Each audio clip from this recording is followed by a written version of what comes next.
Spread your wings. Nothing is impossible, believe me. If I can do it, you can spread your wings. Hey guys, welcome back to my channel. So today's video is going to be quick and simple. I'm making some boiled bananas with liver. If you guys want to try this recipe out for yourself, then definitely keep on watching. So I'm just going to start out with some of the key ingredients that you're going to need for this meal. I have some freshly washed scallion, thyme, red, green, and yellow bell peppers, garlic, pimento seeds, scotch bonnet pepper, and onion. If you know me, then you know I love spicy foods, so I always have to have my scotch bonnet pepper with me. This is definitely the key to a lot of my dishes. You'll also need some black pepper, garlic salt, seasoned salt, all-purpose seasoning, and some of my favorite Grace products. You need browning, of course. You're also going to be needing some soy sauce, and last but not least, you're going to need some ketchup. Okay, so I definitely lied about that. You're going to need some cooking oil for sure, because you're going to lightly saute the liver at first, so get you some cooking oil.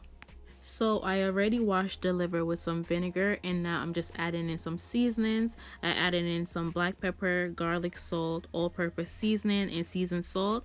Like I said, I'm gonna leave the exact measurements in the description box below. So what you want to do right now is just rub in all your seasonings like you would any other meat that you're making. Then I went ahead and added in some browning, and I basically just mixed everything all together like I've been doing. So this part right here is literally my favorite part of the whole seasoning process. I added in my scallion, thyme, onion, bell peppers, garlic, pimento seeds, and scotch bonnet pepper. Right now I just added in a small piece of the scotch bonnet pepper. As I go along, I'm gonna let you guys see how I utilize the rest of it. But right now everything is smelling so good.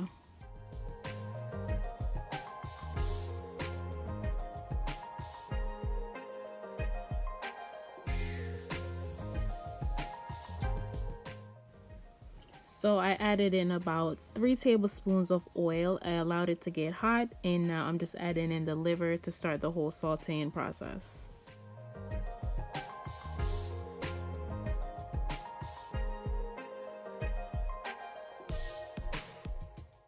So once everything is in the frying pan, you're basically going to just lightly toss everything around because you're going to allow it to saute for about 10 minutes. Right now the stove is on medium to high heat, just in case you're wondering. That's where you need to have it. After the first 10 minutes, you want to ensure that nothing is sticking or burning at this point. So once again, you're going to basically just lightly toss everything around. I've noticed that whenever I cook liver and I saute it first, it doesn't come out hard. It comes out really tender. So this is the practice that I've been doing over the years that I feel like works best for me. Not only does it cut down on cooking time, but it just tastes really, really good in the end. So definitely try this process and comment down below when you do and just let me know how you like it.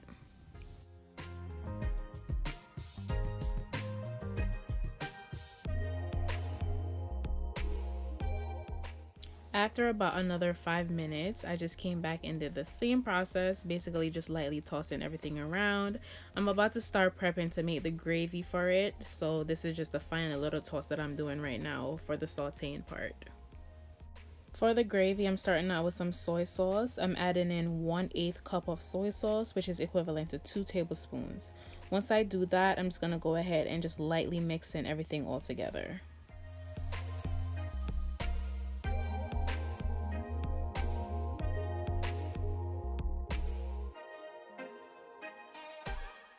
The next thing I do is just add in 1 cup of water. This is 1 cup of room temperature water. You do not want to add cold water to the liver because it's going to make it hard. So once again, you need room temperature water. And like I've been doing this whole time, once I add a new ingredient or a new thing, I just start mixing everything around lightly. Now I'm adding in some ketchup. I'm adding in 3 tablespoons of ketchup. If you've never tried Grace ketchup, then you're definitely missing out. It is legit bomb. Like, it's always been one of my favorite ketchup brands, not only because I'm Jamaican, but it really is good. So you're just gonna add that in, and then once again you're gonna mix everything around like you've been doing to get the gravy nice, rich, and flavorful.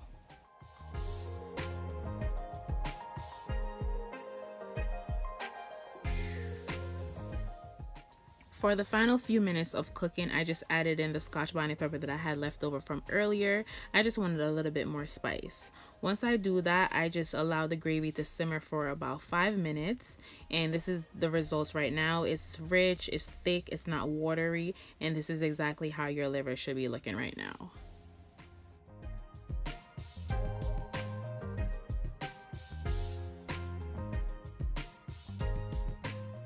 This is the final results of the beef liver. Look how good that looks.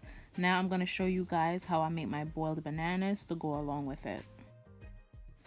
So the bananas came in a bunch, and all I did at this point is just separate them. The first thing that I do is just remove the tips of the bananas. So I remove the one at one end and then on the other end, just like this. And then what I'm going to do is just make a slit down the side of the banana. You could actually peel the whole thing if you'd like, but this is a method that I prefer doing.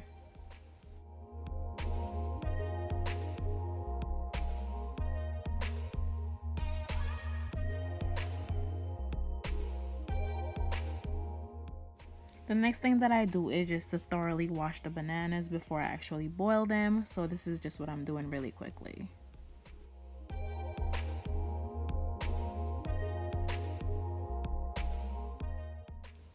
So after I bring some water to a boil, I just add in a little bit of salt. Then I'm gonna follow up with some oil. This is basically just to allow the bananas to not turn black and to stay in the pot. And then I'm also gonna follow up with one little ingredient that my mom told me about, is to add a little bit of lime juice and just squeeze it all over it. The bananas are not gonna taste like lime juice. It just also cuts the blackness. Now you're just gonna add the bananas in to get the whole boiling process started. That's it.